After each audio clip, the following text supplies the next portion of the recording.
माननीय सभाध्यक्ष महोदय, सबैभन्दा पहिला हामीलाई यहाँसम्म ल्याइ पुर्याउन आफ्नो जीवनको उत्सर्ग गर्नुहुने सम्पूर्ण ज्ञात अज्ञात शहीदहरूप्रति हार्दिक श्रद्धाञ्जली अर्पण गर्न चाहन्छु। सभाध्यक्ष महोदय, गरिमामय संसदको यो रोस्ट्रममा हाम्रो पार्टीको तर्फबाट यो हाम्रो पहिलो उपस्थिति हो। यो रोस्ट्रम पटक पटक नेपाली जनताको विकास र नेपाली इतिहासको साक्षी बन्ने प्रयत्नमा खडा भएर बसेको हो। यहाँ आउने पात्रहरूले इतिहासमा कति न्याय गरेनन् भन्ने कुराको निर्मम समीक्षा पनि अब सायद गर्नु हुँदैन भन्ने हामीलाई लागेको छ।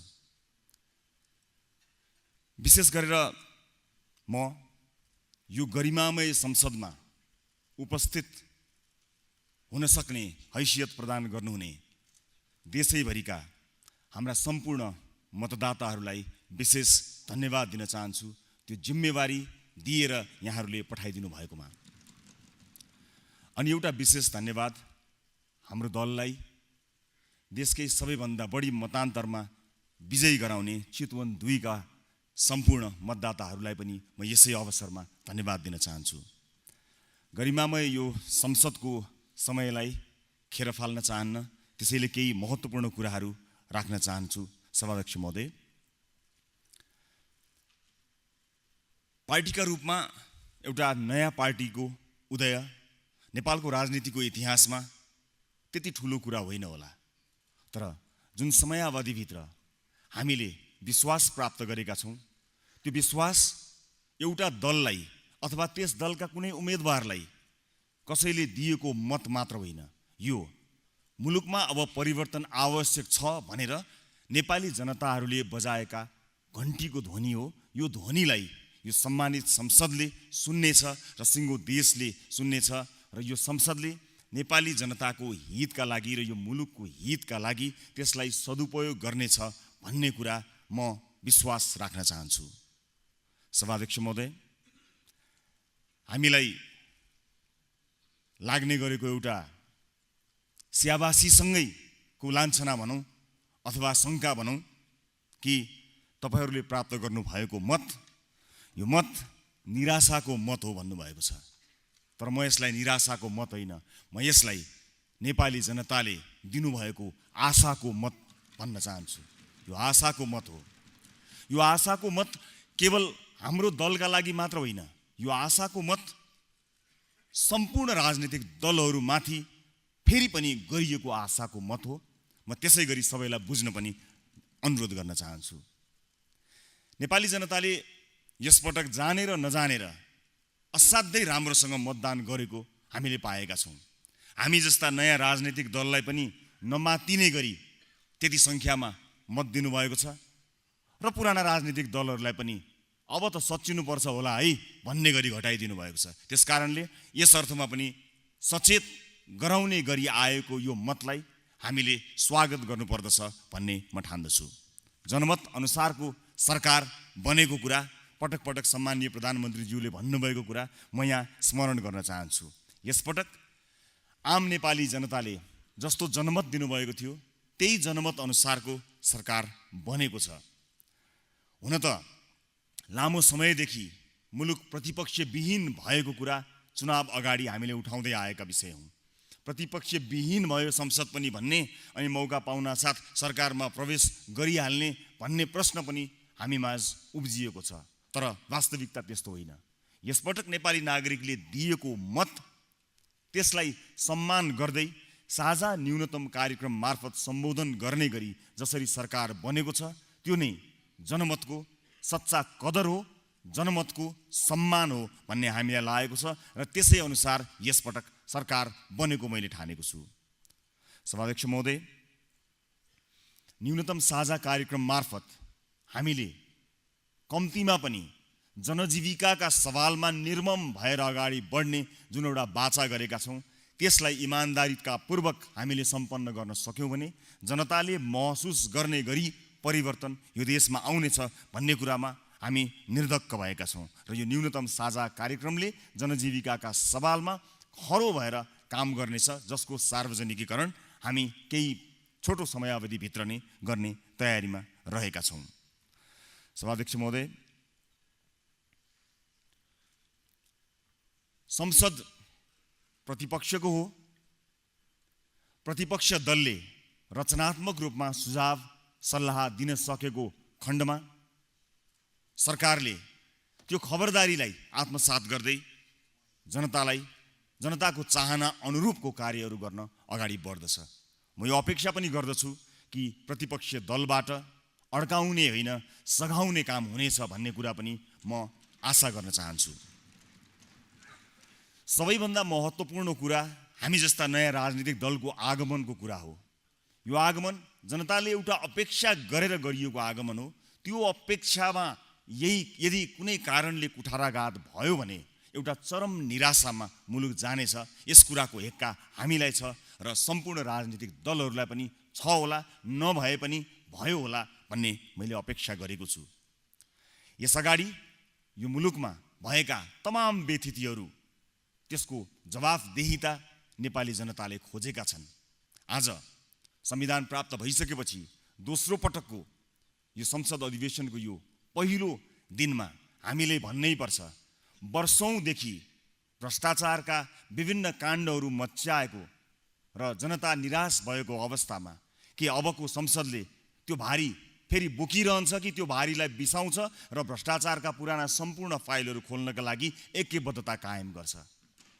मलाई विश्वास छ लिखित रूपमा हामीले साझा न्यूनतम कार्यक्रम मार्फत कुनै पनि कालखण्डमा भएका भ्रष्टाचारको निर्मम छानबिन गर्ने भन्ने कुरा त्यसभित्र एउटा बुदाका रूपमा राखेका छौँ र त्यसलाई इमानदारीताका साथ पालना गर्नेछौँ र जनमतको सच्चा सम्मान त्यतिखेर हुनेछ जुन लिखित रूपमा हामीले गरेको बाचा त्यसलाई पुरा गर्न हामी र विशेष गरेर अहिले यो सच्चा साझेदार दलहरूबाट बनेको सरकार सक्षम हुनेछ। हामी त्यो घडीको प्रतीक्षामा छौँ। यो कुरा आम नागरिकलाई हामीले बताउनै पर्नेछ। अर्थात् कुनै पनि कालखण्डमा भएका भ्रष्टाचार त्यसका विरुद्ध सरकार निर्मम भएर खडा हुन्छ। आज यो गरिमामय संसदमा यो कुराको जानकारी स्वदेश विदेश जहाँ पनि रहेर हेरिरहनुभएका सम्पूर्ण चासो राखेर बस्नु नै आम नागरिकहरूलाई हामीले बताउनै पर्ने हुन्छ। त्यसैगरी सरकारका प्राथमिकताहरूलाई मध्यनजर राख्दै आफूले सम्हालेको मन्त्रालयमा केही कामहरूको सुरुवात भइसकेका छन् जसले आम जीवनलाई सकारात्मक प्रभाव पार्नेछ। यो गरिमामय संसदमा एक जिम्मेवार गृह मन्त्रालय सम्हालेको मन्त्रीका रूपमा पनि र सांसदको रूपमा पनि र जनप्रतिनिधिका रूपमा पनि एउटा कुरा मैले भन्नै पर्ने हुन्छ कि हामी जनप्रतिनिधिहरू यदि जिम्मेवार हुन सक्यौँ भने सरकारलाई आफ्नो न्यूनतम साझा कार्यक्रम सम्पन्न गर्नको निमित्त निकै ठुलो मद्दत मिल्नेछ। हामीले सुन्नुपर्ने आम सर्वसाधारणको गुनासो हो। हामीले थाहा पाउनुपर्ने आम सर्वसाधारणको पीर मर्का हो। हामीले हल गर्नुपर्ने समस्याहरू आम सर्वसाधारणको हो। तर हामी आफ्नै समस्याहरूमा आफ्नै पीर मर्काहरूमा अल्झियौँ, आफ्नै तानातानमा अल्झियौँ र ठुलो सङ्ख्याका नागरिकहरू यसबाट छुटे। अब त्यस्तो नहोस् भन्नका लागि यहाँहरूमाझ एउटै मात्र म आग्रह गर्न चाहन्छु, कुनै पनि भ्रष्टाचारका विषयमा भएको छानबिन या अनुसन्धानमा यहाँहरूले प्रभाव नपारिदिनु होला। कुनै पनि अपराधिक गतिविधिमा यदि छानबिन भइरहेको छ भने त्यसलाई प्रभाव पार्नको निमित्त आफ्ना मान्छेहरू छुटाउनु पर्यो भन्ने किसिमका दबाव सृजना नगरिदिनु होला। यदि जे हो त्यही गर्ने, नीति नियमलाई पालना गर्ने, ल एन्ड अर्डरलाई पालना गर्ने हो भने त्यो सुरुवात यो गरिमामय संसदमा उपस्थित हामी सबैबाट हुनुपर्दछ। र म छातीमा हात राखेर यो गरिमामय संसदमा भन्न चाहन्छु, म सम्बद्ध दलका कुनै पनि प्रतिनिधिहरूबाट सांसदहरूबाट कुनै पनि किसिमको अनियमितता हुने छैन। कहीँ कतै नागरिकलाई दुःख दिने काम हुने छैन। कुनै काण्डहरूमा हामी मुछिने छैनौँ। म बाचा गर्न चाहन्छु, हामी मुलुक र मुलुकवासीका लागि हामीले हिजो गरेका बाचाहरू पुरा गर्नका निमित्त तयार भएर आएका छौँ। कुनै पनि दिन तपाईहरूले हामीलाई साथ दिएका कारणले, हाम्रा सांसदहरूका कारणले आफ्नो शिर झुकाउनु पर्ने छैन। मेरो दलका कुनै पनि सांसदहरूले कुनै पनि किसिमको अनियमिततामा आफूलाई सहभागी गराउने छैनन्। यो बाचा र यो जिम्मेवारी म यो गरिमामय संसदको, यो गरिमामय रोस्ट्रममा उभिएर छातीमा हात राखेर गर्न चाहन्छु। यो काम हामी कुनै पनि किसिमका अनियमितताको काम हामीबाट हुने छैन। भएको खण्डमा निर्ममभन्दा निर्मम सजाय दिनका लागि तयार भएको बाचा आज यो पहिलो दिनमा यहाँ छातीमा हात राखेर मैले गर्न चाहेको छु। अन्त्यमा सभाध्यक्ष महोदय, हामीले गरेको राजनीतिले आम सर्वसाधारणको जीवनलाई छुनुपर्ने भयो, तर आम सर्वसाधारणको जीवनमा हामीले गरेको राजनीतिले कति छोयो कति छोएन अब चाहिँ निर्मम समीक्षा गर्नुपर्नेछ। र सरकारमा सहभागी हुने हाम्रो यो निर्णयमा विशेष गरेर दुई ठुला राजनीतिक दलका शीर्ष नेताज्यूहरूसँगको बैठकमा जुन एउटा प्रतिबद्धता उहाँहरूबाट व्यक्त भयो, त्यसबाट हामी हौसिएका छौँ। कुनै पनि किसिमको दबाव र प्रभावमा नपरी जनताले महसुस गर्ने गरी काम गर्न हामी प्रतिबद्ध छौँ, कटिबद्ध छौँ भनेर जुन विश्वास विशेष गरेर दुई शीर्ष नेताज्यूहरूले गर्नुभएको छ, त्यो विश्वासमा हामी अडिएका छौँ। त्यो विश्वास एउटा राजनीतिक दलले अर्को राजनीतिक दललाई गरेको विश्वास मात्र होइन, सरकार बनाउनका लागि, सङ्ख्या पुर्याउनका लागि जोडिएको हिसाब मात्र होइन।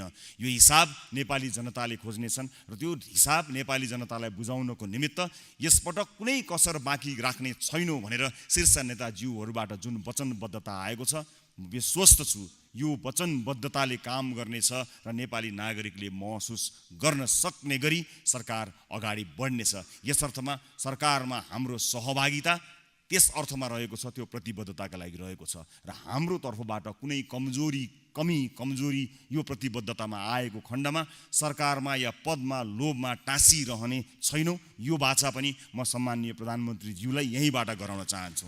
हामी आफ्नो कर्तव्य पुरा गर्ने सिलसिलामा कहीँ कतै चुक्यौँ भने त्यो पद र त्यो कुर्सीको लोभमा झुन्निने छैनौँ। यसमा यहाँहरू निर्धक्क हुनुहोला। सत्ता साझेदार सम्पूर्ण दलहरूलाई म यो बाचा पनि गर्न चाहन्छु। अन्त्यमा गरिमामय यो संसदमा आउनुको पछाडि आम सर्वसाधारण नागरिकहरूको अपेक्षा छ, माया छ, विश्वास छ।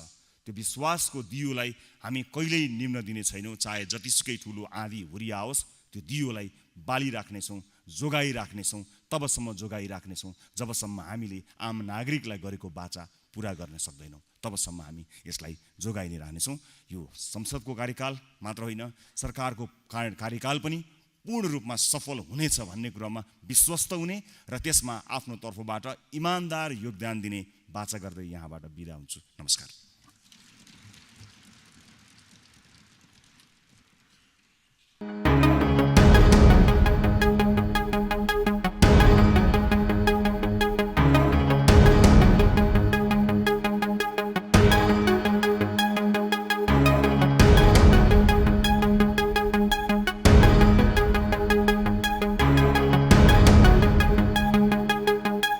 Sponsored by Forten.